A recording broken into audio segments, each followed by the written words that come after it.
Bismillahirrahmanirrahim. Assalamualaikum warahmatullahi wabarakatuh. Selamat pagi, salam sejahtera untuk kita semuanya. Salam, Om Swastiastu, Namo Buddhaya, salam kebajikan. Alhamdulillah wa syukurillah wa salatu wassalamu ala rasulillah. Sayyidina wa habibina wa syafi'ina wa maulana Muhammadin sallallahu alaihi wasallam. Yang amat kami muliakan Bapak Paus Fransiskus, pimpinan tertinggi Gereja Katolik sedunia. Yang terhormat Bapak Menteri Agama Republik Indonesia. Yang terhormat Ibu Menteri Keuangan Republik Indonesia. Yang terhormat Bapak Menteri Komunikasi dan Informasi Republik Indonesia, yang terhormat Bapak Menteri Investasi Republik Indonesia, yang terhormat Bapak Yusuf Kalla, Wakil Presiden Republik Indonesia 2004, 2009, dan 2014-2019, yang terhormat Bapak Profesor Dr. M. Quraish Shihab, MA, Ketua Majelis Hukama Al-Muslimin di Indonesia. Yang terhormat seluruh ketua-ketua majelis agama dan kepercayaan se-Indonesia, dan yang terhormat Bapak Ibu, saudara-saudara sekalian. Your Holiness Paus Fransiskus, ahlan wa sahlan. Salam hormat dan selamat datang kami ucapkan. Saya sangat bersuka cita karena menyambut yang mulia di Masjid Istiqlal ini. Puji syukur kami panjatkan kehadirat Allah Subhanahu wa Ta'ala yang memberikan nikmat dan kesempatan kepada kita semua untuk berkumpul di pagi yang cerah ini dalam rangka interreligious meeting yang dihadiri oleh Your Holiness Paus Fransiskus, pemimpin tertinggi Gereja Katolik sedunia. Sebagai umat manusia dan umat beragama, kita semua pasti mendambakan kehidupan damai, tentram dan harmoni di tengah keberagaman masyarakat dunia dan dengan lingkungan alam yang seimbang. Akan tetapi, pada kenyataannya, saudara-saudara kita di berbagai belahan dunia ini masih banyak menderita karena konflik. Kita juga saat ini sedang menghadapi krisis lingkungan, perubahan iklim, pemanasan global, dan masalah lingkungan lainnya yang mengancam kehidupan kita. Oleh karena itu, pertemuan dan dialog para tokoh agama seperti yang dilaksanakan hari ini sangatlah penting dan dibutuhkan dalam menyelesaikan persoalan-persoalan kemanusiaan dan ancaman-ancaman kerusakan lingkungan. Masjid Istiqlal didirikan sejak tahun 1961 oleh Presiden Soekarno dan diresmikan pada tahun 1978 oleh Presiden Soeharto. Setelah memenangkan sayembara arsitek Mr. Silaban, seorang warga negara Indonesia, saudara kita dari umat Kristiani, membangun masjid ini dengan visi besar dan telah banyak melakukan terobosan untuk menciptakan harmoni kehidupan bangsa Indonesia dan juga dunia.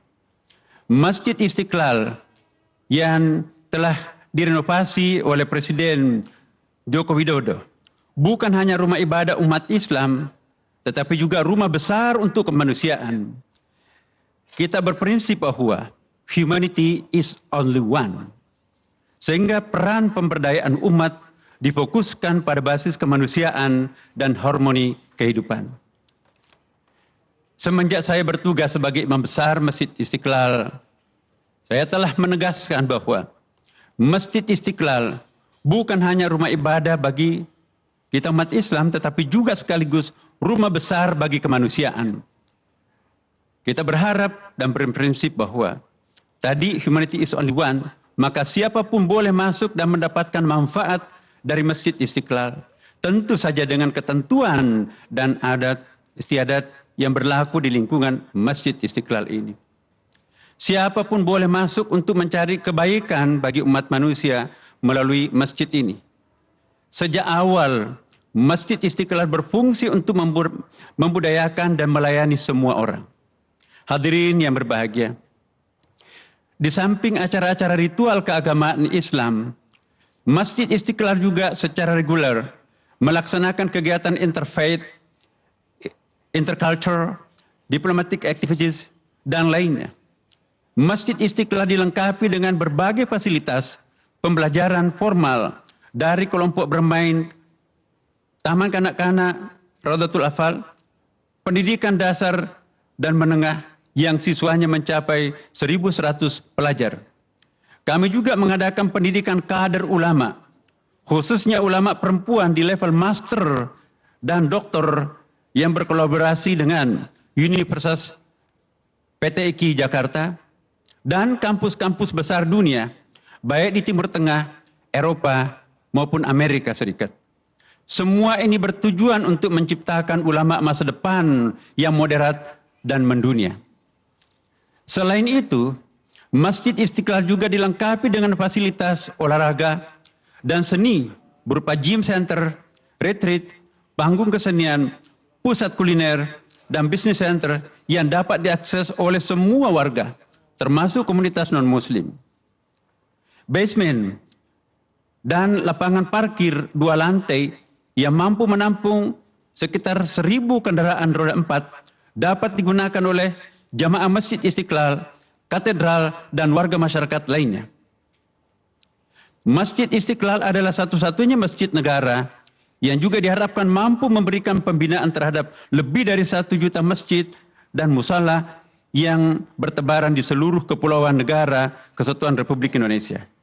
Dalam konteks ini, Imam Besar Masjid Istiqlal Jakarta diberi kepercayaan juga sebagai President of International Grand Imam Association dan President of National Imam Association.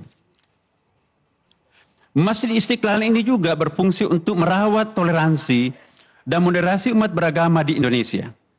Kita semua telah melakukan terobosan besar untuk merawat toleransi dan moderasi umat beragama di Indonesia dengan dibangunnya terowongan silaturahim, The Tunnel of Friendship, yang menghubungkan Masjid Istiqlal dan Gereja Katedral.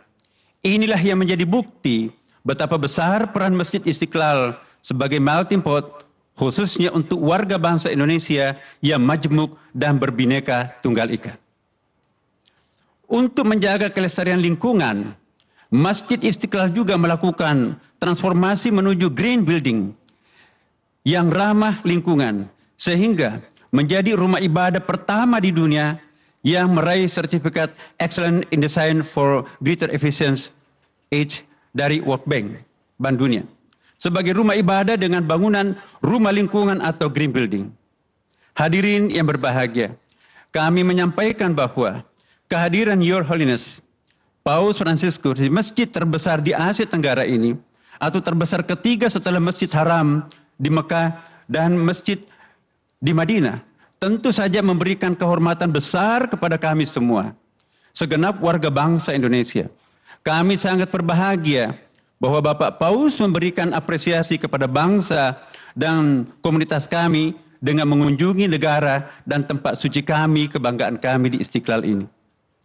Insya Allah, pesan dan cita-cita yang disampaikan oleh Your Holiness Paus Fransiskus tentu akan menambah semangat kita semua untuk menyuarakan harmoni di antara kita semua. Semoga Tuhan Yang Maha Kuasa memberkahi kita semuanya. Terima kasih. Wassalamualaikum warahmatullahi wabarakatuh.